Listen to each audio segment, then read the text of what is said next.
Mga kakosa, meron pa ako ditong nakitang initan ng tubig, oh. Tinapon lang. So kukunin ko nga at titingnan ko kung anong sira. Tinapon lang sa basura, oh. Kakauwi ko lang, nakita ko. So susubukan nating i-repair.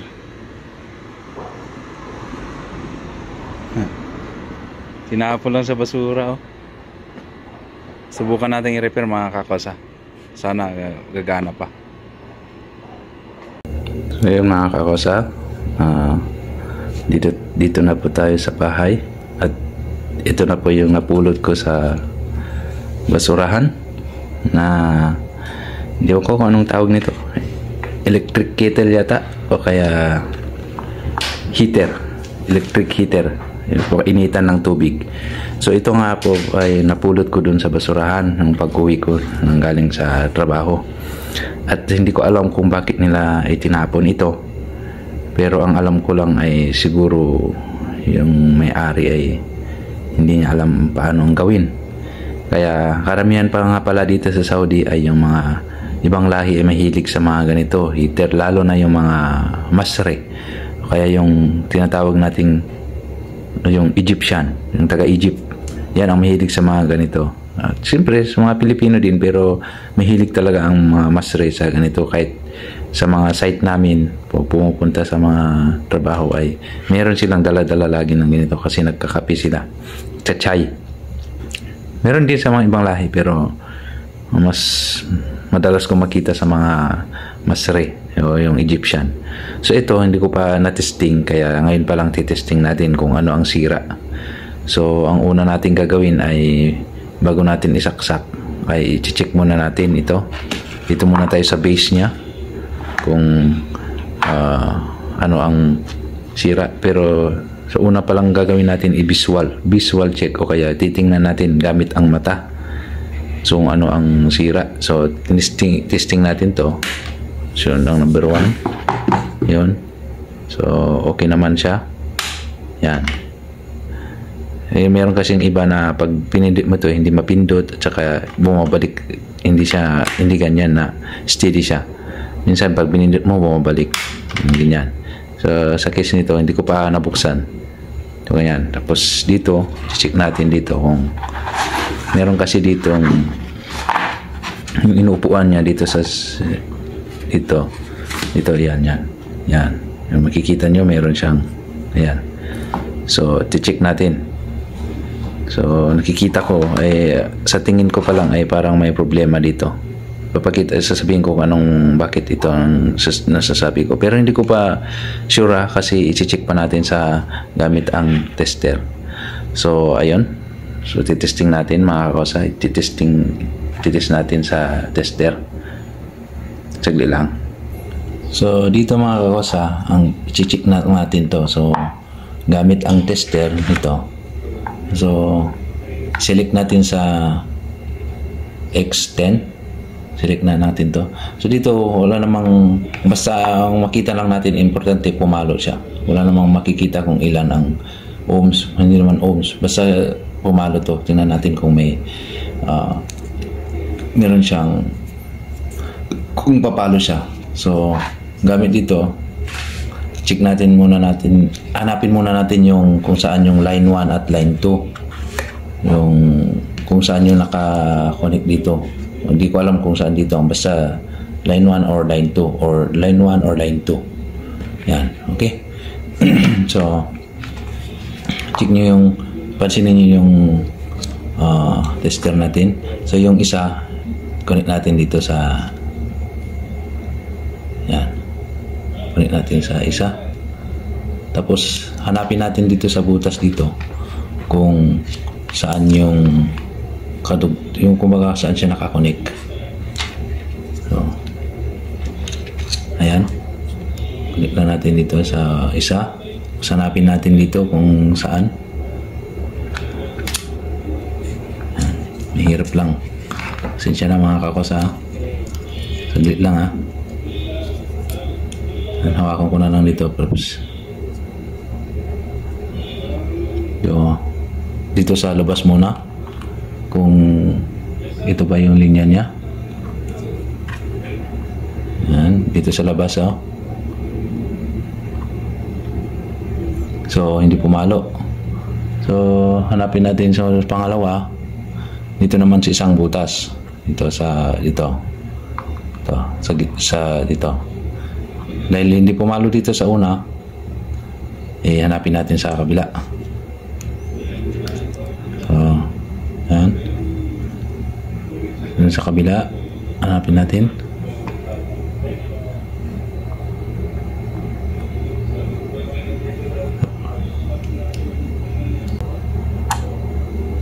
Yun, pumalo yun sa una. Yan. So, ibig sabihin itong isa, yun yung dugtong nun, yung connection niya dito. Tapos yung isa, hindi ko matusok dahil hindi papasok dito. So ang gagawin natin, tanggalin na lang natin dito. So sabihin ko na sa inyo, ang napansin ko sa visual check ay yung ito pumasok yun, nasa ilalim, kaya hindi matusok, hindi papasok ito. Yan, kumbaga tumagilid siya. Ito okay siya dito, nasa tama siyang posisyon. Iyon, pumasok siya, kaya siguro dito kasi dito hindi sumasagi dahil nasira yun. Kaya ayun ang alam ko na sira. Pero na-testing natin yung isa na gumagana yung tester. So buksan na lang natin to para testing natin ulit. Tanggalin lang natin yung mga screw.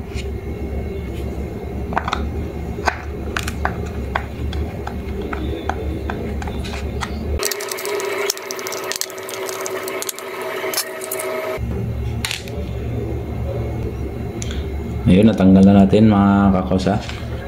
So ito yun.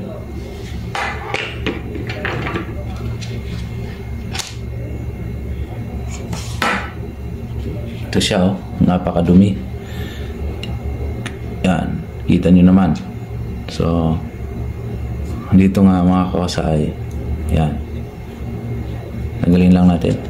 Yan.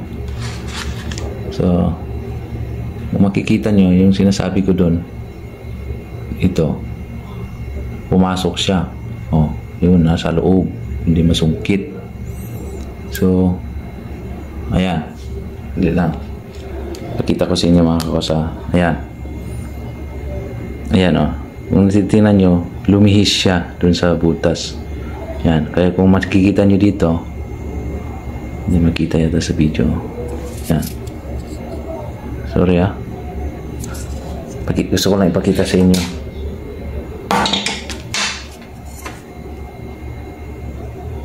Ayan nasa loob siya. Kaya hindi sumasagi dun sa dito sa puwit nito. So ayun, ngayon po mga kakosa ay susubukan natin kung may power siya.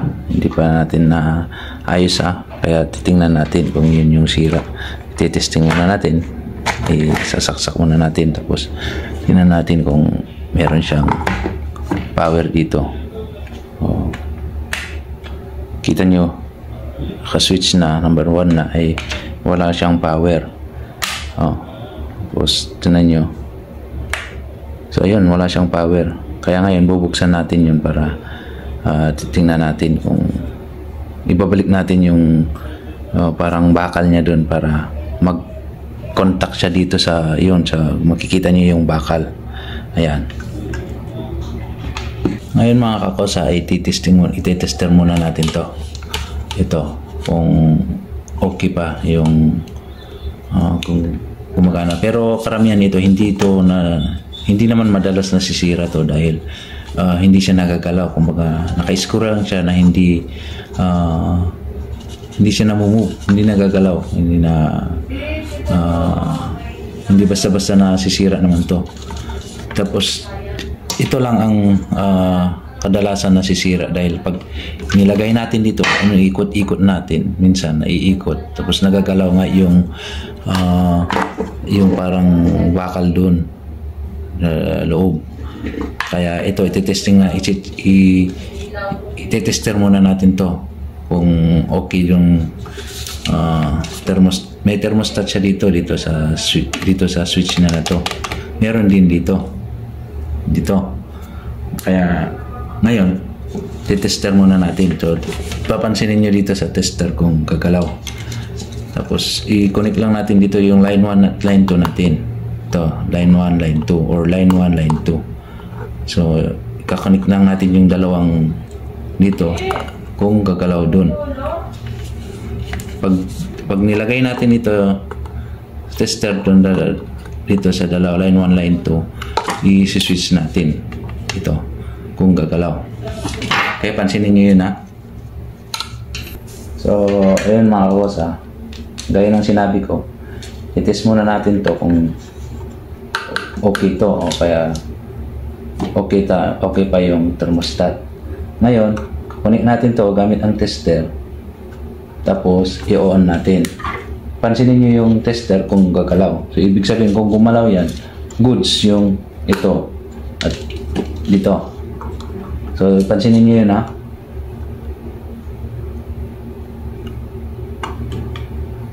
Switch on ko. Yun. Gumalaw. Tanggalin ko. Yun. Ayan. So yun. So ibig sabihin goods to. Kaya dito na tayo mag-focus. Gaya ng sinabi ko, yun ang napansin ko na sira. Kaya tanggalin na lang natin to para ayos natin.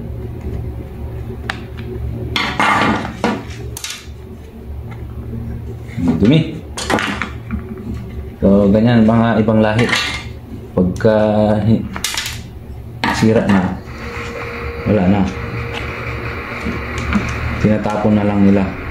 Mura kasi ito eh. Ito ay mura lang dito sa Saudi. Kaya madalas. So ayun. So ang gagawin natin ay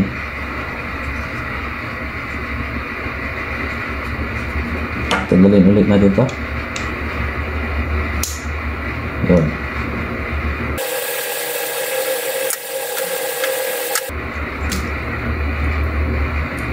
Ayan. So makikita nyo to, dapat ito nakatayo siya, naka-erect siyang ganun. So dito kung napapansin nyo, hindi na siya tayong-tayo. Ayan. So ang gagawin natin ay pitpitin lang natin ito ganyan. Ayan. Sunod sila kabila. Yan. Yan. Tapos balik lang natin. Yan.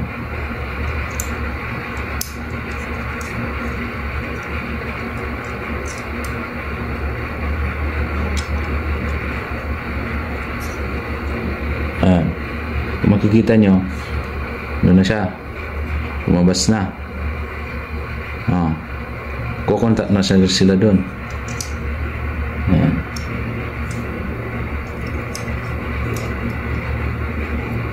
So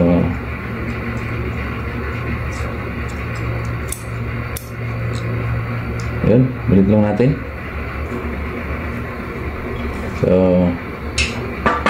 ayun, subukan natin na ibalik kaso magdumi pa to. Testing lang natin. Tapos lilinisin na lang. Basta importante mapagana muna natin siya.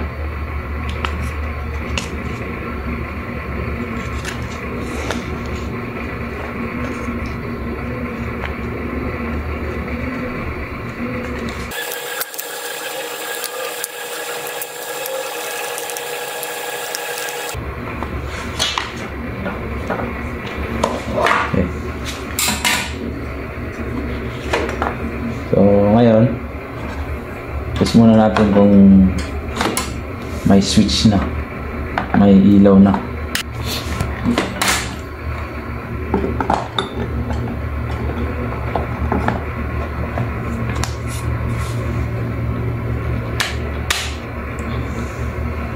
pansinin nyo to, kanina walang ilaw. So ngayon, ayun. Ngayon, subukan natin lagyan ng tubig. So ayun yung sinasabi ko sa inyo na yun lang ang problema. Yung, tanggalin muna natin. Yung meron siyang bakal doon kasi na yung isa lumubog siya, hindi niya naabot yung ito. Kaya ang gawin nyo lang ay tanggalin nyo lang yung screw dito at saka itayo nyo lang ulit kasi sa katagalan sa bigat nito at kaikot kaya nasisira o kaya na-disalign yung nandun sa loob. So ngayon subukan natin lagyan ng tubig kung gagana. So lagyan ko lang kahit konti lang.